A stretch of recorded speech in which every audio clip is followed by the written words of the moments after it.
Bonjour, chère Fleur-Lise, merci beaucoup d'avoir accepté cette interview pour l'Université de la présence.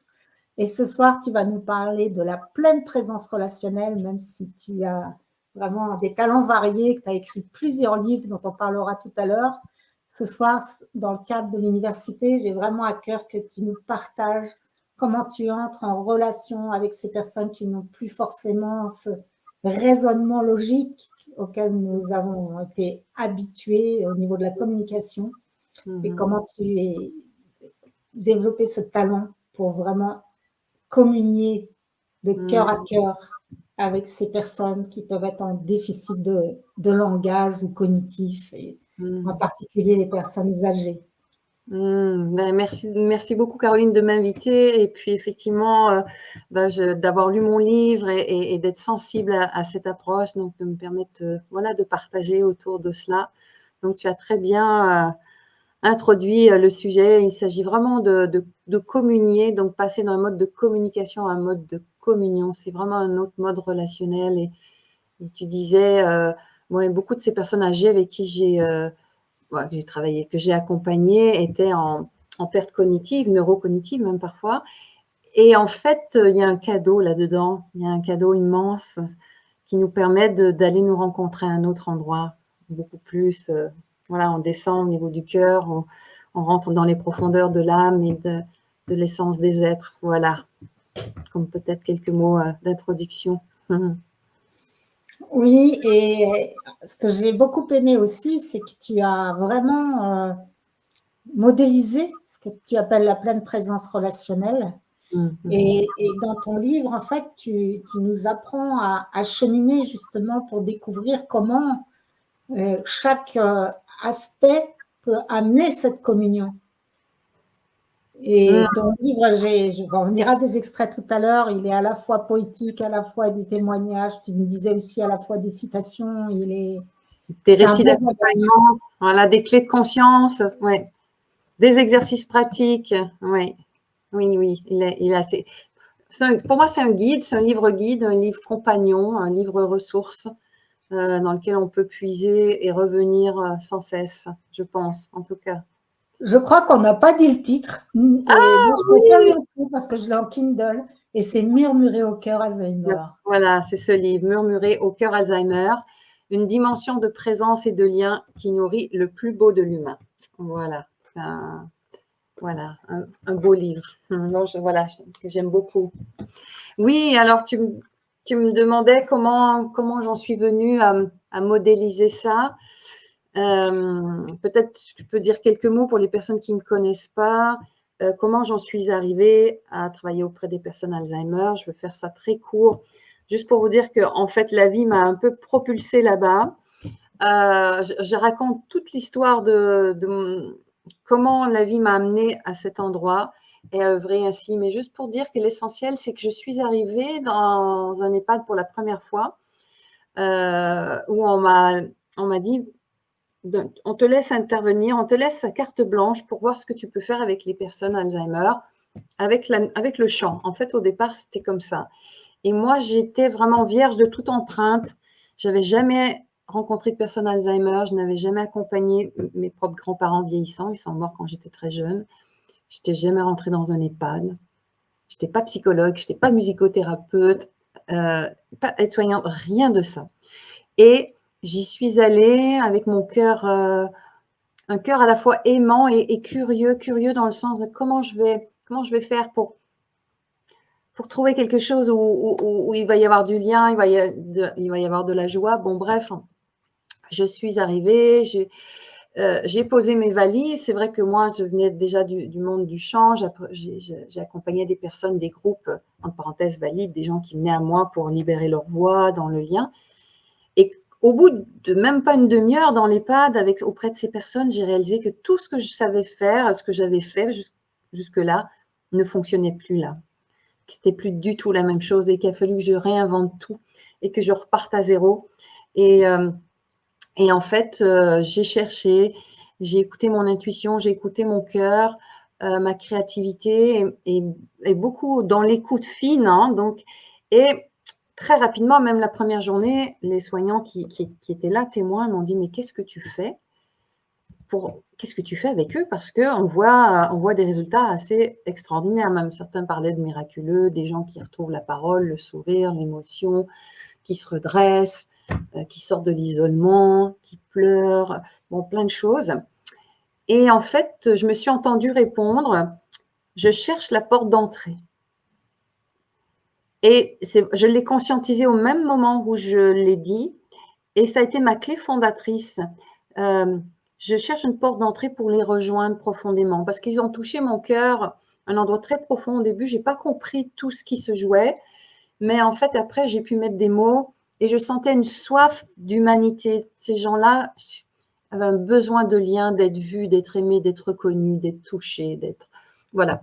Et j'ai répondu à cette soif. Et donc, ça a permis aussi de révéler en moi, en tout cas, un trésor immense de tendresse, de douceur, parce qu'ils avaient soif de la recevoir. Et que parfois, quand on est en face de personnes dont le rationnel fonctionne bien, les mécanismes de défense fonctionnent bien, et tout ça, des fois, la porte est fermée.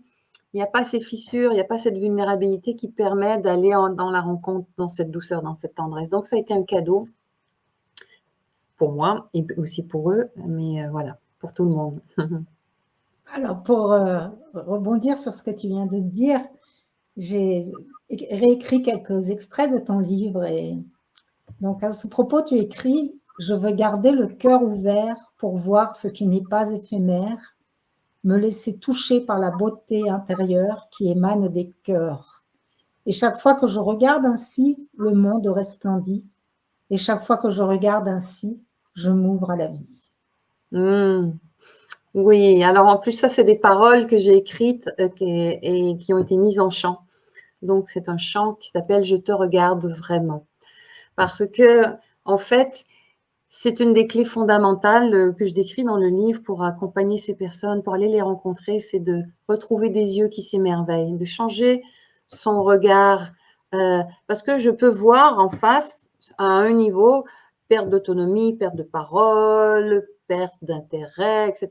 Perte. Et même poser un jugement dans la déchéance, ils ne font plus rien, ça ne sert plus à rien. Moi, j'ai entendu des choses comme ça. Et de regarder derrière ça, cet être humain comme moi, je les vois comme des semblables. Ce sont mes semblables, je suis leur semblable. Et comment on a tous soif d'humanité. On est tous nés des enfants innocents qui avaient besoin d'amour, de tendresse, de protection, de stimulation, de validation. Et je me connectais à l'époque, sans le savoir, je pense vraiment consciemment, à cet endroit-là. Et à cet endroit-là, tout le monde est beau. Moi, je trouve cette beauté-là partout. Même devant quelqu'un qui me dit non, qui est en colère. C'est comme si je valide tout le temps ce qui se passe est juste et que derrière, il y a un besoin d'être humain qui a juste besoin d'être comblé. Et donc, je voyais la beauté partout, en fait. Et donc, c'était nourrissant pour moi. Et je me réjouissais des petits rayons de beauté.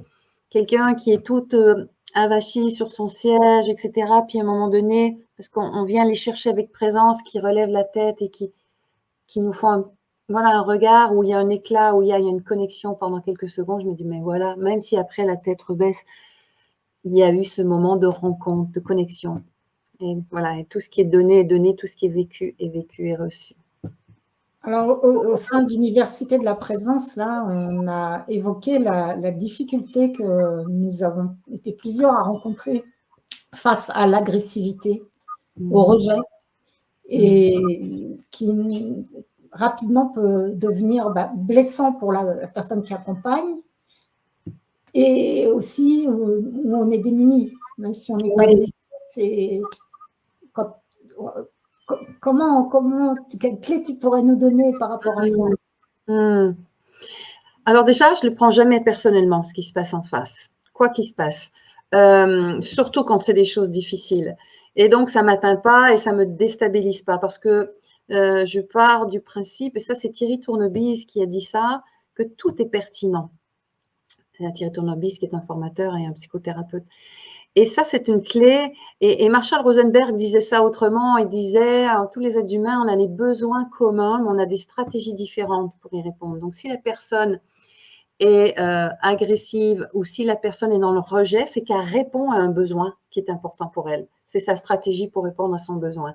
Donc, en fait, je vais essayer d'aller le rejoindre dans son besoin ou essayer de le découvrir. Donc, voilà, déjà, première clé, de ne pas prendre personnellement. Et sinon, c'est beaucoup la validation. Je valide tout, même les choses positives, mais surtout aussi les choses plus difficiles. Par exemple, si on propose, ça c'est classique, de faire un soin de toilette, souvent les personnes n'ont pas envie. D'accord, elle dit non, j'ai pas envie, et je répète, non, vous n'avez pas envie, ou non, tu n'as pas envie, si on te tutoie. Et juste être dans, ouais, je peux comprendre. C'est pas simple de se faire la toilette par quelqu'un d'autre. Voilà, juste de répéter ça. Quelqu'un qui dit j'ai mal et qui se replie. Oh, vous avez mal, je le vois, je le sens, je le perçois. Et juste dans cette douceur de la voix, du regard. Et tout souvent, il y a plein de portes qui s'ouvrent et je dirais les nœuds fondent. Après,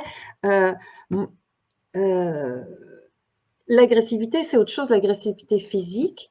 Ça, j'y étais moins confrontée, mais j'ai quand même été confrontée, je le décris dans le livre, à une personne qui était violente verbalement et physiquement. Et j'ai trouvé une porte d'entrée pour la rejoindre. Et cette personne-là est devenue douce comme un agneau. Donc voilà, après, une des clés, c'est que je dis aussi dans cette approche que j'ai nommée aussi la voie du murmure, mais où la pleine présence relationnelle, c'est la même chose, c'est toujours chercher dans l'instant présent avec présence, curiosité et écoute, quelle est la voie pour rencontrer cette personne-là? Et je cherche avec créativité. Et qu'est-ce qui a marché hier peut ne pas fonctionner aujourd'hui et vice-versa.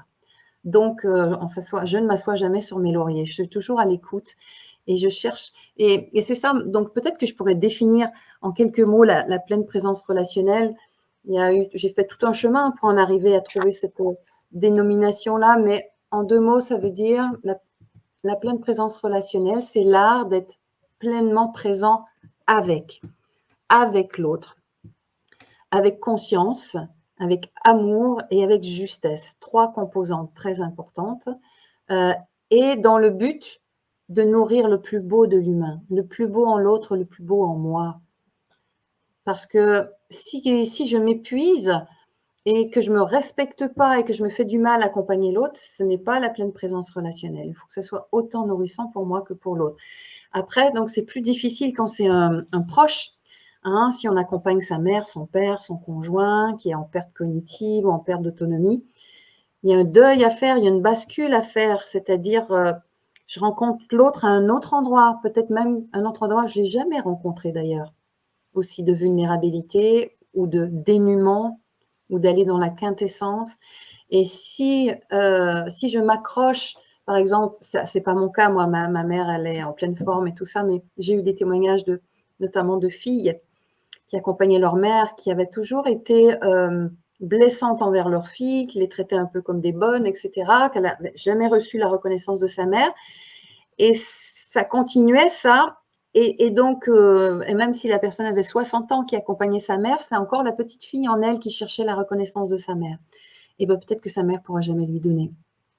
Et donc, il y a une bascule à faire et de dire, ben moi, je touche un endroit de compassion pour cet être-là qui a été ma mère et qui a pas pu faire autrement, qui a donné l'amour tel qu'elle avait pu peut-être le recevoir, qu'elle était capable de donner, et de faire et dire, ben moi, voilà, je passe à une autre dimension d'amour inconditionnel, mais toujours en me respectant.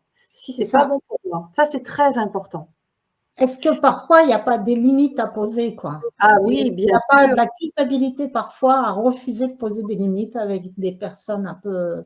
Enfin, moi, j'avoue que je l'ai fait il n'y a pas si longtemps. Moi, Oui. j'ai une de mes belles-mères, parce que j'en ai 3, qui est vraiment, qui dit du mal, qui dit du mal, mais terrible, de tout le monde et de tous les gens de la famille, avec des mots très vulgaires, et elle l'a fait depuis longtemps, avant d'être en déficit cognitif.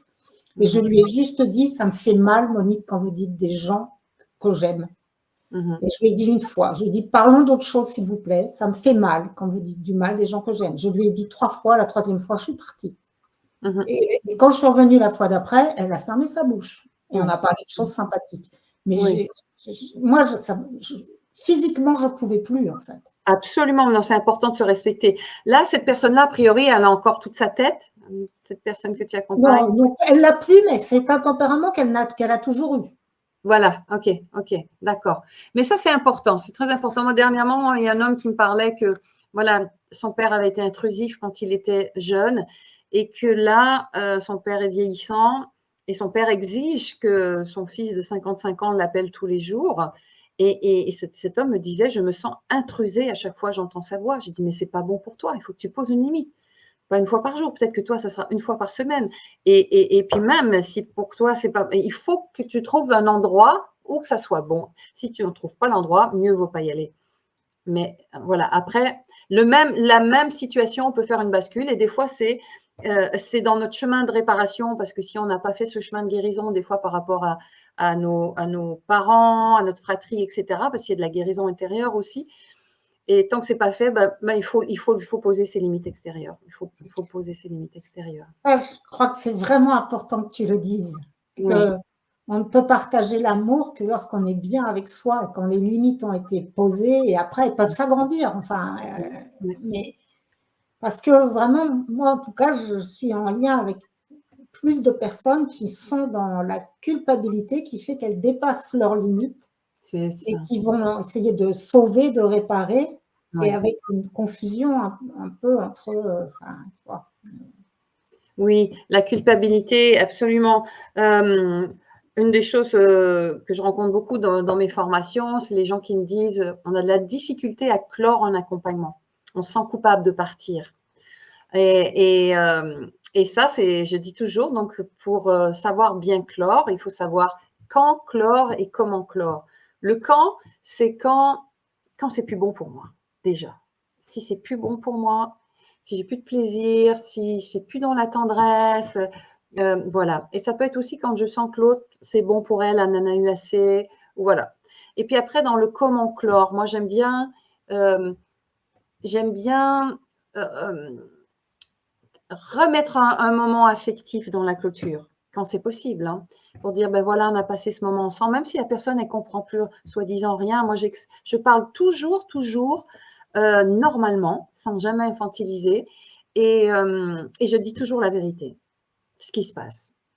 Si je dois partir maintenant parce que j'ai quelque chose, de dire, je dois partir parce que là, c'est bon pour moi de partir. Et puis, je vais dire, ben voilà, on a partagé ce moment ensemble. Je vous invite des fois, je vais inviter la personne à mettre les mains sur son cœur. Des fois, si j'ai un petit plaid, un petit coussin, je l'aide à lui faire une autodonation pour la recentrer sur elle et dire, ben ça va continuer à vibrer en vous, en toi, pour remettre un peu de plein. Et puis, si jamais on est en face de quelqu'un qui m'en dit, qui en veut encore, ben voilà, savoir, j'ai mis ma limite, j'y vais maintenant, je reviendrai et de partir. Voilà, parce qu'il y a des personnes qui vont tout le temps essayer d'avoir plus. Mais moi, j'ai remarqué, quand je faisais des accompagnements dans les EHPAD et tout ça, et on me disait, ben, cette personne-là, c'est pas possible de la quitter, elle s'accroche à nous. Ben, comme par hasard, moi, elle ne s'accrochait pas à moi, parce que je pense qu'elle devait sentir que j'avais mis ma limite, et je savais quand je partais, que je décidais, je partais. Et qu'il n'y avait pas moyen de jouer, de jouer par rapport à ça. Voilà, donc… ouais, cette culpabilité, elle n'est pas bonne, effectivement. Donc, c'est important de… Voilà. Et moi, c'est une clé, c'est-à-dire, si ce n'est pas bon pour moi, ce n'est pas la pleine présence relationnelle à l'œuvre ici maintenant. C'est-à-dire que je suis sortie de mon axe. Ça peut arriver, et puis voilà, c'est pas grave. Ok, j'ai dépassé ma limite, là, je ne me suis pas suffisamment écoutée. Ok, je serai plus attentive la prochaine fois. Alors, j'ai été très démunie il n'y a pas longtemps en allant voir une ancienne voisine à l'EHPAD. Et c'est un EHPAD où tout le monde est dans la même salle. Il y avait des personnes autonomes, comme la dame que j'allais voir, et une personne qui hurlait « j'ai peur », mais à glacer le sang. Et en fait, qui terrorisait toutes les personnes âgées. Et globalement, c'était sans doute « j'ai peur de la mort » ou je ne sais pas. Mais en tout cas, pour toutes les autres personnes qui étaient là, c'était terrifiant aussi, quoi. Et moi, j'allais voir que ma voisine, je n'allais pas voir cette dame. Mais de toute façon, je me suis rendu compte de mon impuissance. Je ne savais pas comment aller vers elle, entre autres. J'ai observé sans savoir. quoi Non, faire c'est dans les quoi? relations. Et oui, alors, moi, les fois où j'ai rencontré ça, alors, une fois, c'était dans une chambre individuelle où je passais dans les couloirs, dans les EHPAD, et j'entends une dame de 98 ans hurler à mort comme ça, je vais mourir, j'ai peur, maman, elle hurlait, Oui, c'était c'est terrible. ça, exactement. Maman, j'ai Et, peur. et voilà. Et donc, parce qu'il régresse en enfance et tous les traumas qui n'ont pas été guéris, qui avaient été barricadés ressortent. Donc, il y a beaucoup de traumas qui ressortent et de peur et d'angoisse et de désespoir. Et je suis allée vers elle et je lui ai dit, je suis là. Je ne dis pas, je suis votre maman ou quoi que ce soit. Je suis là parce que peu importe qui je suis, même si elle me connaît pas, je dis, je suis là. Et souvent, je vais dans le contact physique et je peux prendre la personne dans les bras. Je vais l'inviter à respirer avec moi. Et je vais être vraiment dans ce regard. Et voilà. Et j'ai toujours réussi à apaiser les gens comme ça, mais avec du contact physique. Et moi, sans paniquer aussi, parce que j'ai pas peur en fait. Mais en règle générale, c'est comme un enfant qui est terrifié. De quoi il a besoin, c'est d'être pris dans les bras et d'être rassuré. C'est d'être rassuré. Et souvent, on n'ose pas assez aller dans le contact physique, comme on ferait pour un enfant, quoi. C'est bien dans mes bras, quoi. On est des êtres qui ont besoin de ça. Et une autre fois, c'était dans une salle collective où j'essayais de calmer un petit peu tout le monde en chantant pour faire la sieste. Puis quelqu'un qui était angoissé, je suis allée m'asseoir à côté d'elle. C'était un siège où je pouvais m'asseoir à côté d'elle. Je l'ai prise dans les bras. Et puis elle s'est appuyée comme ça sur moi et j'ai chanté des berceuses. Elle s'est apaisée. Et du coup, tout le groupe s'est apaisé aussi. Parce que c'est sûr qu'une personne comme ça dans un groupe, ça crée la terreur pour tout le monde. Ouais. Donc, essayez une prochaine fois d'aller proche, intime, prendre les mains, voilà, aider la personne à respirer. Je vais respirer avec vous. Une inconnue qui m'a rien demandé, est-ce que j'allais… Pour moi, pour moi, c'est presque, j'exagère, hein, là, je caricature, mais c'est non-assistance à personne en danger. Ouais, Même je comprends. elle est en désespoir, je ne peux pas la laisser comme ça. Et donc, mais effectivement, on n'ose pas parce qu'on se dit, elle m'a rien demandé, elle ne me connaît pas. C'est juste un être humain qui est perdu, là, qui vit un moment d'angoisse terrible et qui fait vivre aux autres aussi. Du coup, ouais. Et notamment, là, le chant et la musique peuvent énormément apaiser. Une petite berceuse, chanter tendrement, murmurer, ne pas crier, ne pas parler fort, même si elle hurle. Moi, tout de suite, je baisse la voix. Je suis là, je vous entends, vous avez peur. Je lui dis qu'elle se sente comprise. Je vois que vous avez peur, vous hurlez, mais vous devez être terrifié. Je suis là, vous êtes en sécurité. Oh, on va respirer ensemble. Venez respirer avec moi. Est-ce que vous voulez venir dans mes bras? Je peux vous rassurer. Voilà, il faut essayer ça. Merci. Bienvenue. Bienvenue. Oui, beaucoup de personnes se sentent démunies. C'est vrai que voilà, je donne aussi des formations pour des proches aidants ou des soignants qui viennent à titre privé dans des formations sur quelques jours et on fait toutes ces mises en situation parce que souvent on est pris au dépourvu quand on n'a pas pratiqué, on ne sait pas trop, on n'ose pas trop. Donc quand on met dans la neurobiologie, dans les mises en situation, ça aide énormément. Mais je dirais moi, je vois que j'ai une forme de lâcheté, hein, que je vois, tu vois, oui, c'est qu'on n'ose pas ou on ne sait pas. Donc, avec quelques clés, de me dire, si mon intention, c'est de rassurer l'autre et que je reste en feedback, j'essaye quelque chose. Moi aussi, des fois, je propose, j'essaye quelque chose et hop, c'est pas tout à fait ça, je réajuste. OK. Et la personne, elle le sent. Des fois, je dis, je cherche juste à trouver un moyen de vous rejoindre et qu'on passe un bon moment ensemble. Et des fois, je le dis pas, mais ils sentent. Est-ce que ça vous fait du bien si je fais ça? Est-ce que vous seriez d'accord qu'on essaye comme ça? Et puis là, ils sentent qu'on cherche. Aidez-moi à trouver ce qui est bon. Mais après, la personne, des fois, elle n'a pas toute sa tête, non. Mais je parle quand même comme ça, parce qu'ils comprennent beaucoup plus qu'on ne pense. De toute façon, c'est comme les bébés, les âmes comprennent, les cœurs Les âmes comprennent, la conscience cellulaire comprend. Je ne sais pas ce qu'il comprend, mais c'est clair que ça comprend. Et ça comprend, et même des personnes en coma de sédation, je leur parle, je chante pour eux, je les touche. Voilà, ils sentent. Oui, absolument. Ouais, donc oser, ça serait une invitation à oser tout en étant calme, tendre et ce que j'appelle être en feedback, c'est de voir si ce que je fais crée du bien-être ou pas, de la détente ou si ça ferme. Donc, d'être vraiment… parce que si je m'approche et la personne se recule comme ça, c'est pas bon. Elle me dit qu'elle n'est pas prête là maintenant, donc je vais faire autre chose. Jamais je vais aller chercher une main. Je vais proposer ma main. Voilà, et la personne va venir ou pas. Voilà, donc c'est des propositions et les personnes viennent. Et j'ai remarqué que quand on leur murmure, on chuchote. Je leur dis, il y a une personne qui, quand j'étais rentrée dans une chambre, elle avait sa tête, elle était en rupture de lien, puis elle m'a dit, mais qu'est-ce que vous faites vous devriez avoir honte de venir chanter pour les petits vieux, etc. Bon, bref, un truc comme ça. Et puis, j'ai commencé à murmurer. Puis, j'ai dit, je pense que j'ai trouvé peut-être quelque chose qui pourrait vous plaire. Et puis là, je fais un petit temps de silence.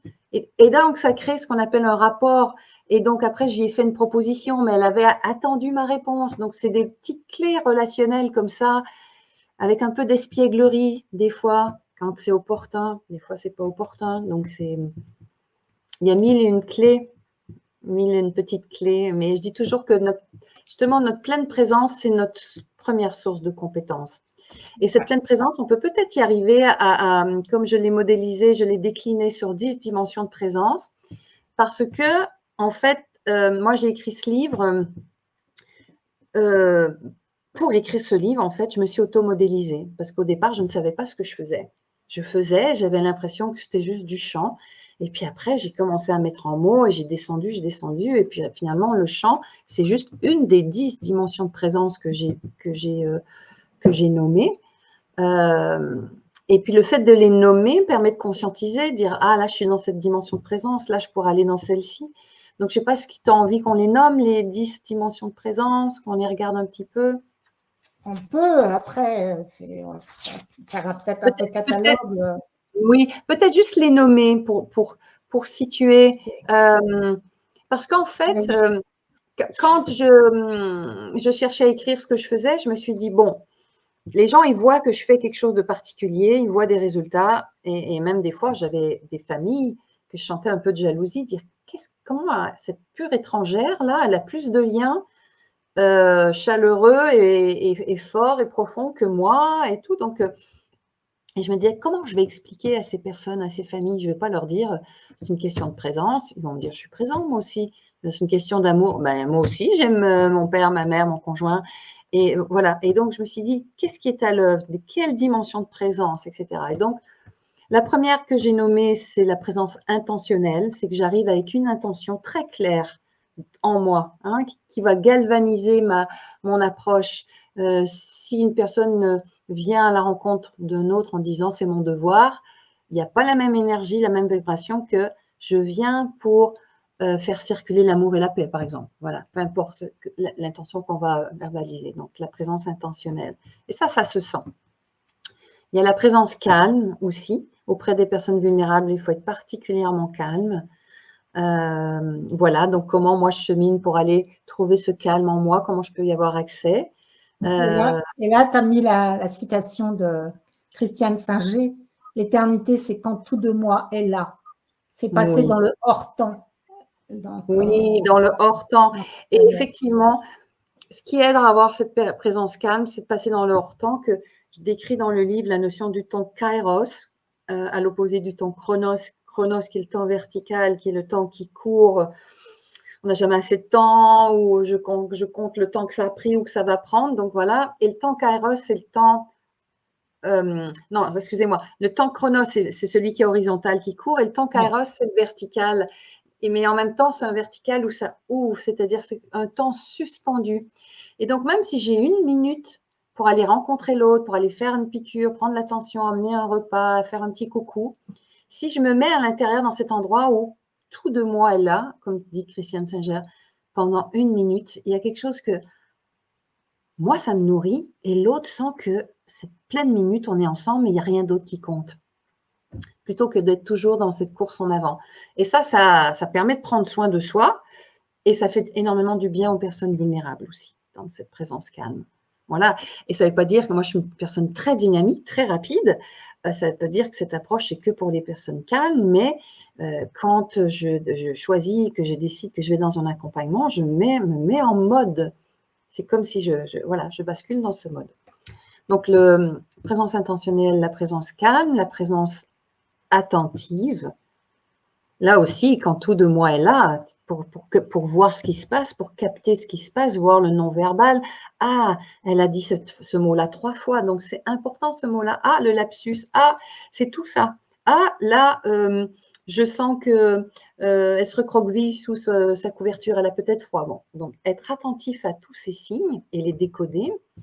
Ensuite, il y a la présence affective, qui n'est pas la présence émotionnelle. C'est pas la même chose. L'émotion va apparaître d'un coup comme ça. La présence affective, c'est les eaux tranquilles de l'affectivité dans la durabilité, c'est-à-dire toute cette chaleur, cette tendresse, cette intelligence affective. Voilà.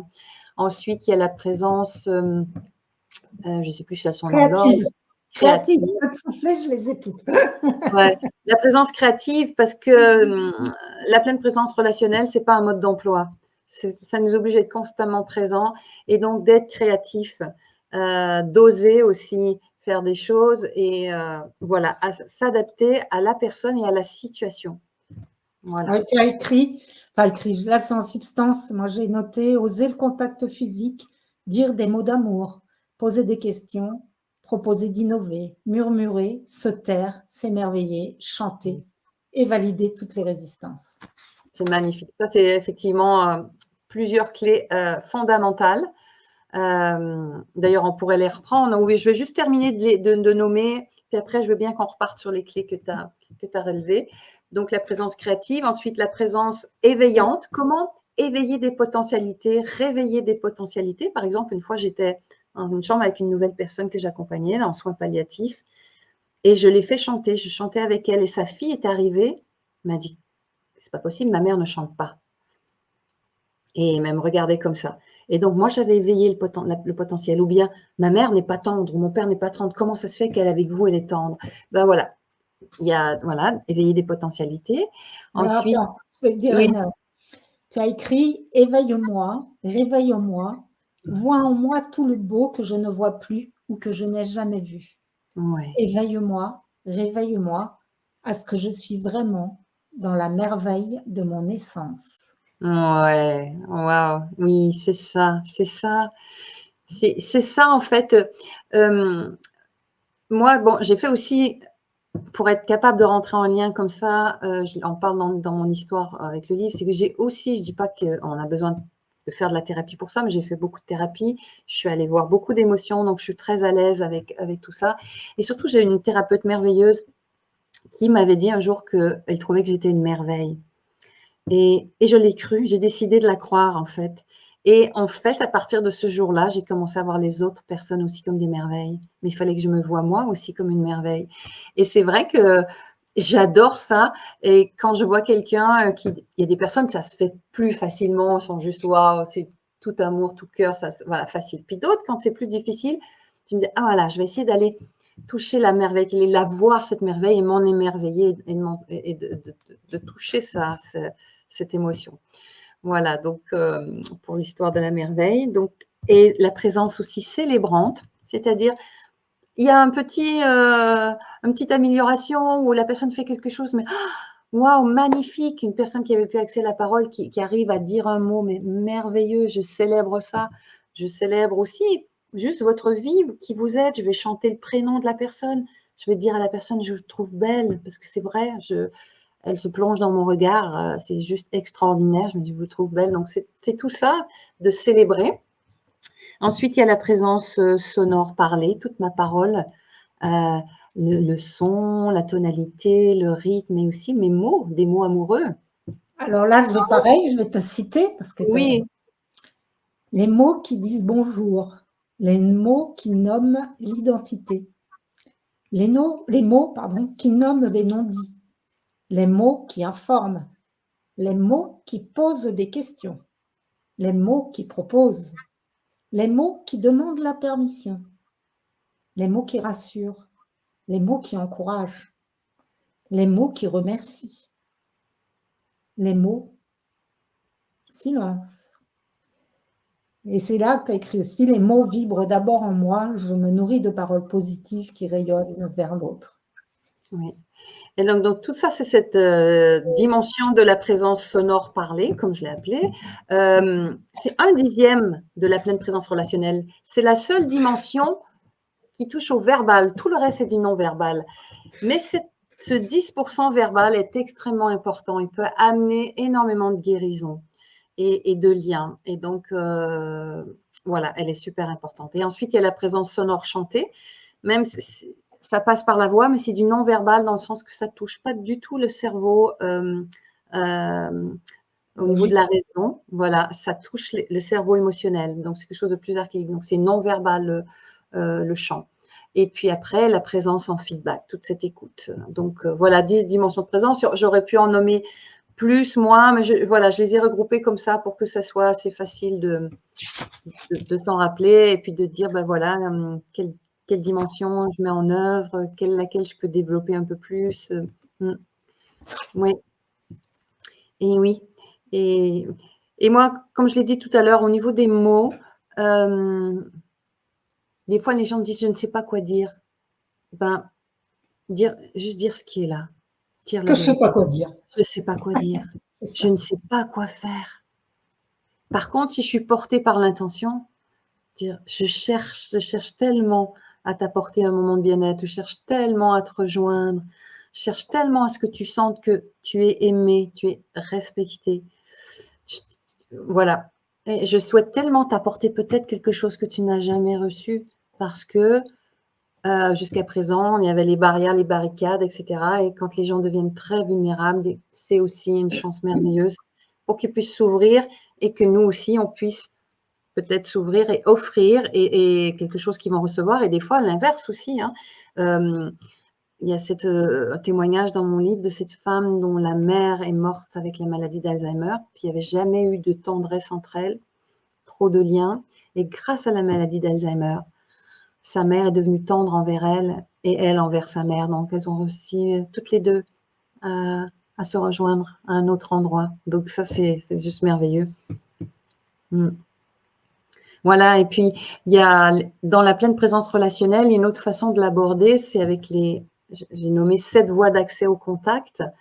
Donc, il y a la notion d'énergie, c'est-à-dire, si j'arrive dans la pièce avec plein de douceur qui rayonne de moi, j'ai rien dit, j'ai rien fait, ça se sent. Si j'arrive, je suis tressée, ça se sent, ça se perçoit. Voilà, donc avec quelle énergie j'arrive vers l'autre. Ensuite, je peux contacter, toucher l'autre par mon regard. Des fois, c'est juste ça. Je dis, parlez un peu moins et regardez l'autre un petit peu plus.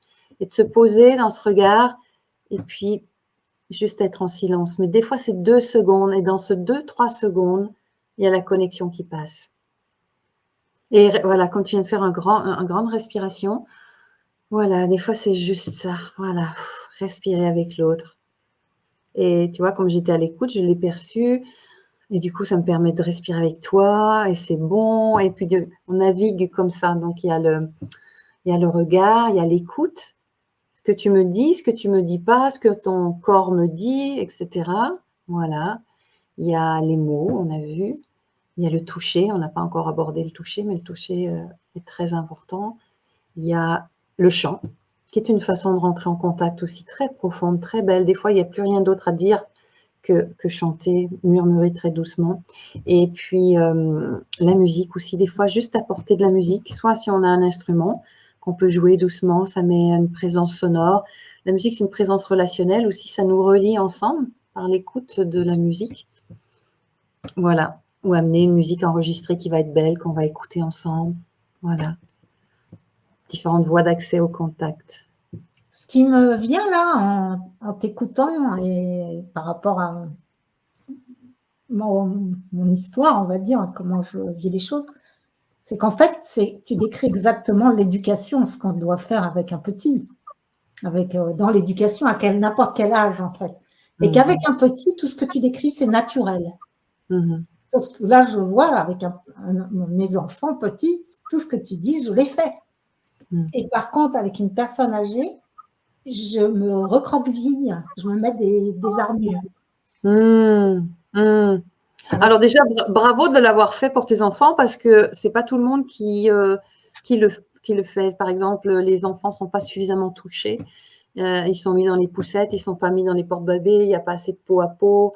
Voilà, il y a plein de choses comme ça. On leur parle pas assez, on les valide pas assez, on les écoute pas assez. Voilà, donc par rapport à mes enfants, donc tu sais que mon mari a été tétraplégique et sous assistance respiratoire, et donc le deuxième avait 9 mois quand son père a eu son accident.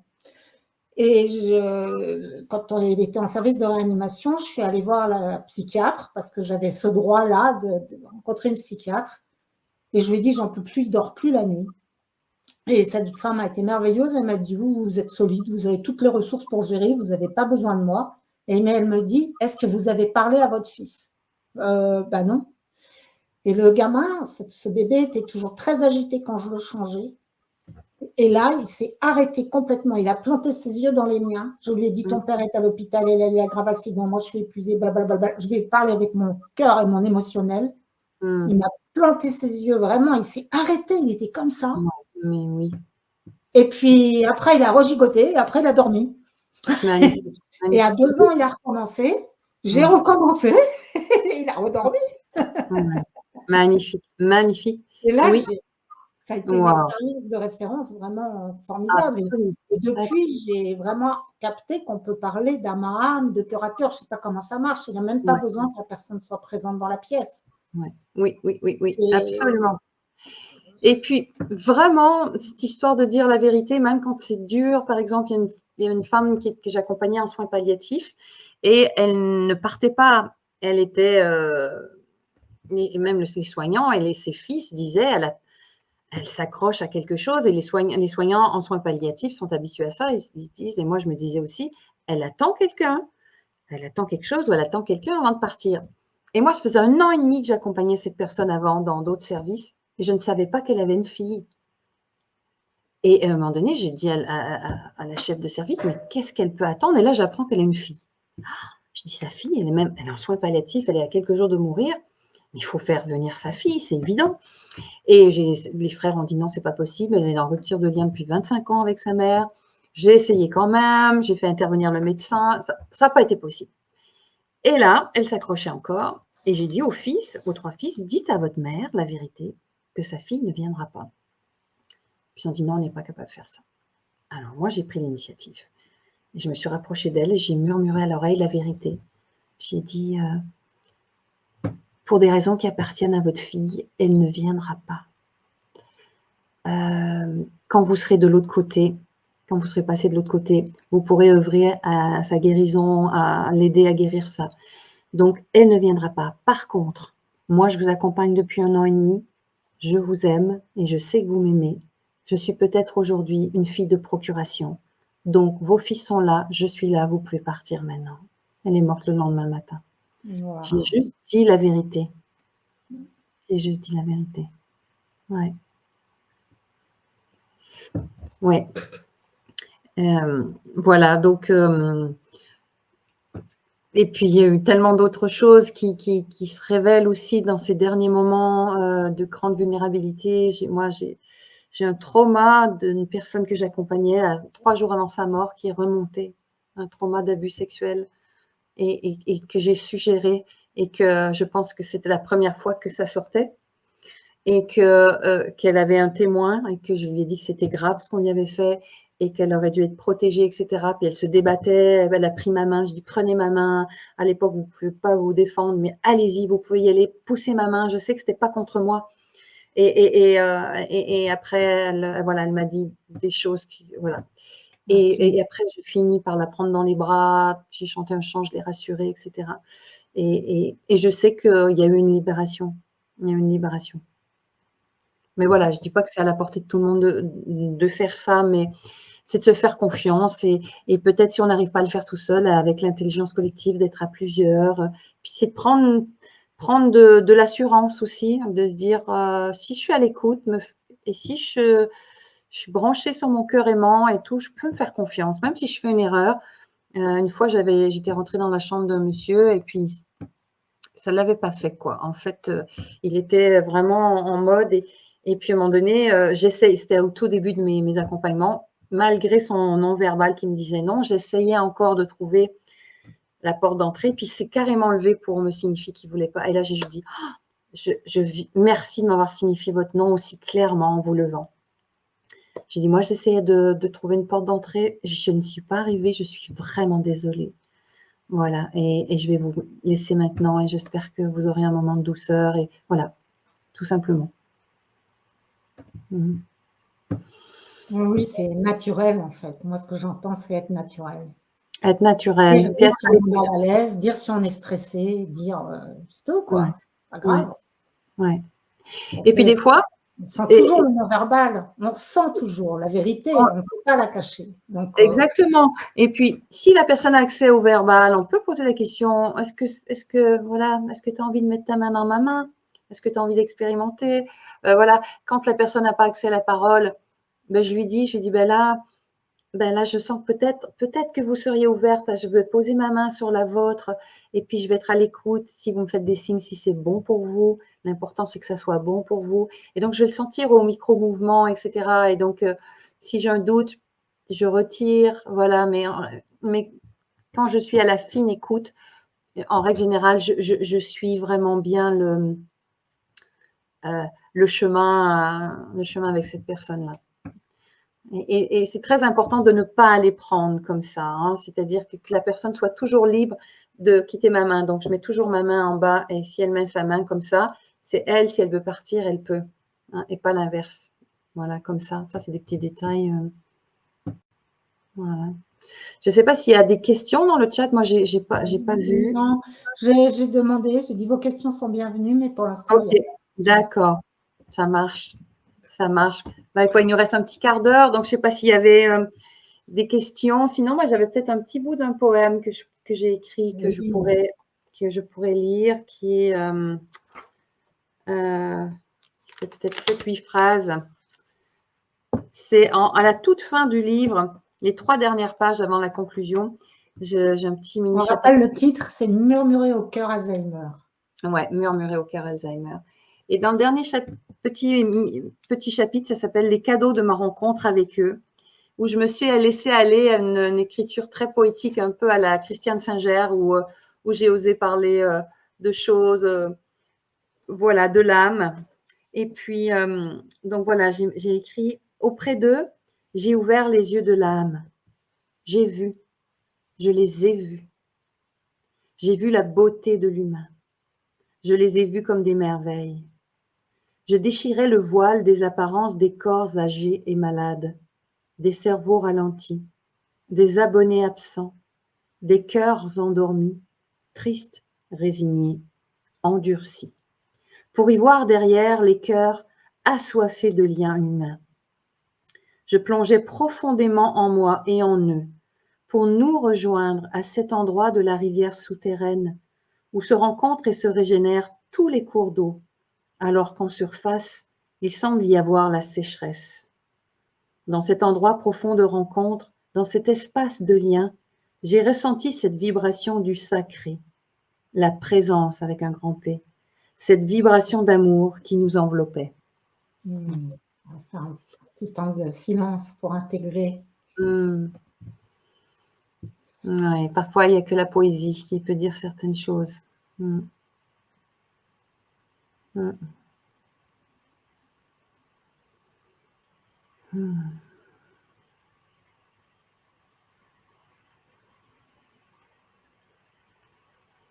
Merci, je sens que c'est actif. La vibration est active. Oui, apprendre aussi à partager des temps de silence ensemble. C'est... Ouais, et je dis aussi quand on parle avec les personnes vulnérables, c'est de faire respirer sa parole. Plus de temps de silence entre les mots, entre les idées, de contact avec le regard ou avec les mains.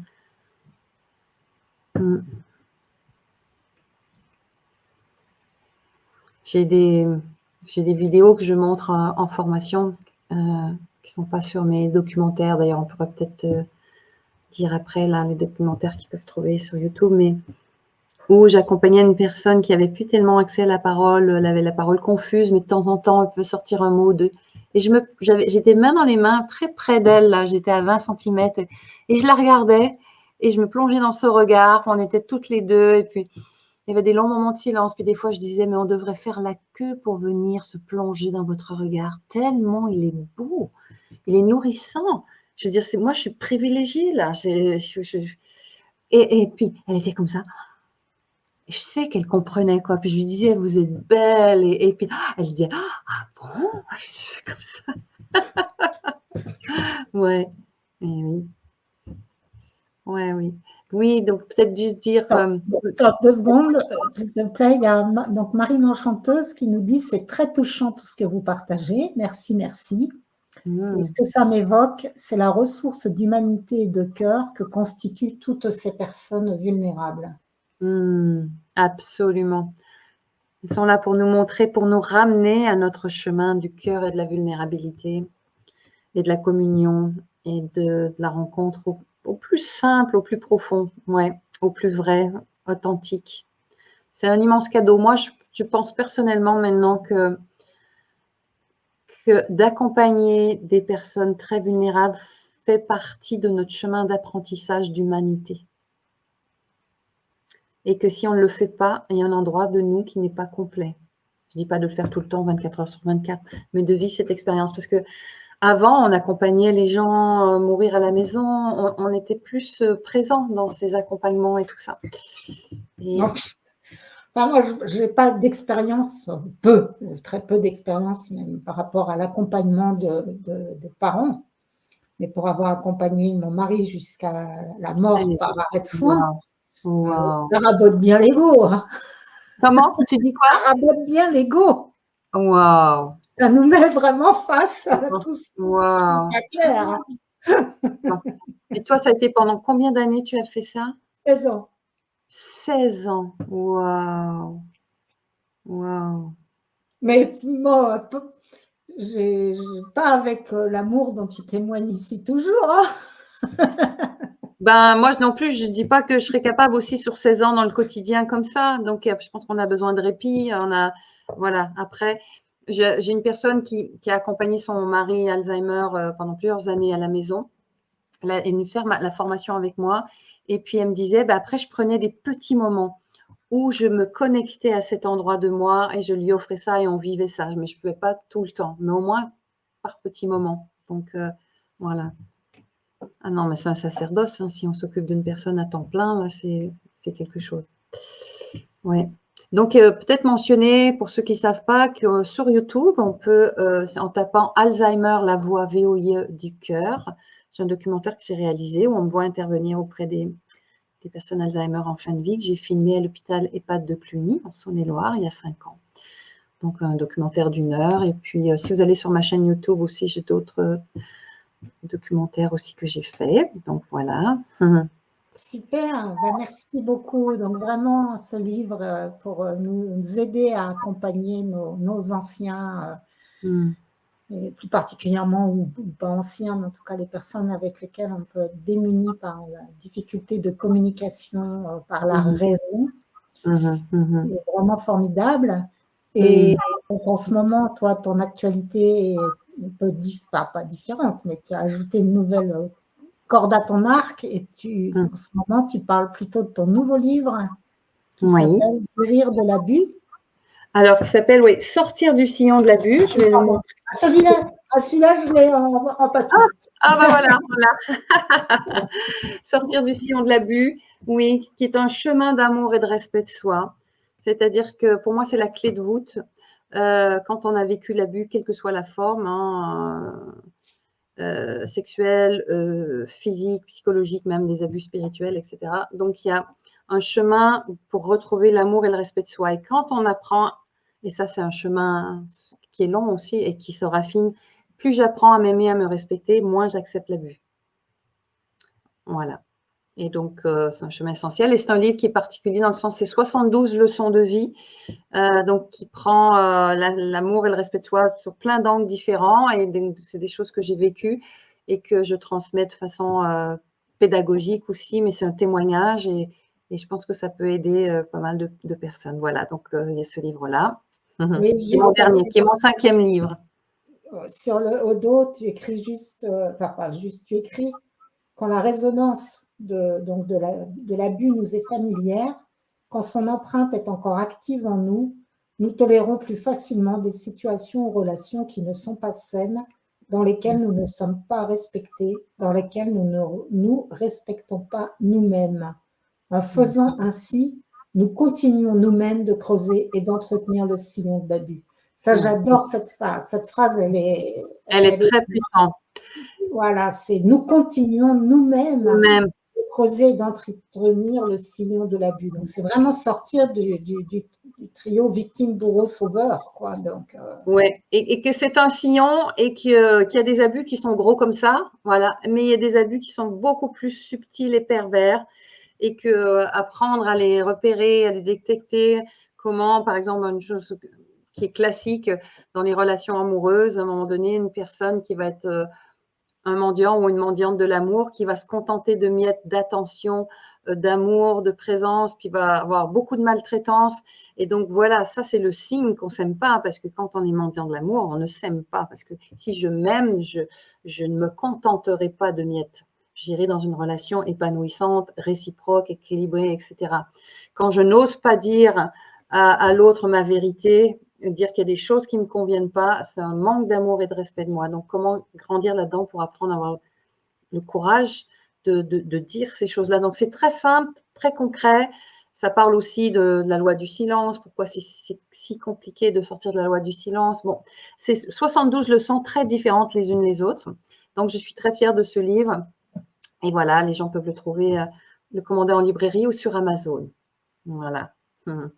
Bon, en tout cas, les personnes qui nous ont écoutés là et qui nous écouteront en replay, j'espère que vous trouverez des choses qui vous nourrissent dans nos échanges. Et puis, à une prochaine. Merci beaucoup. Ok, merci. Au revoir.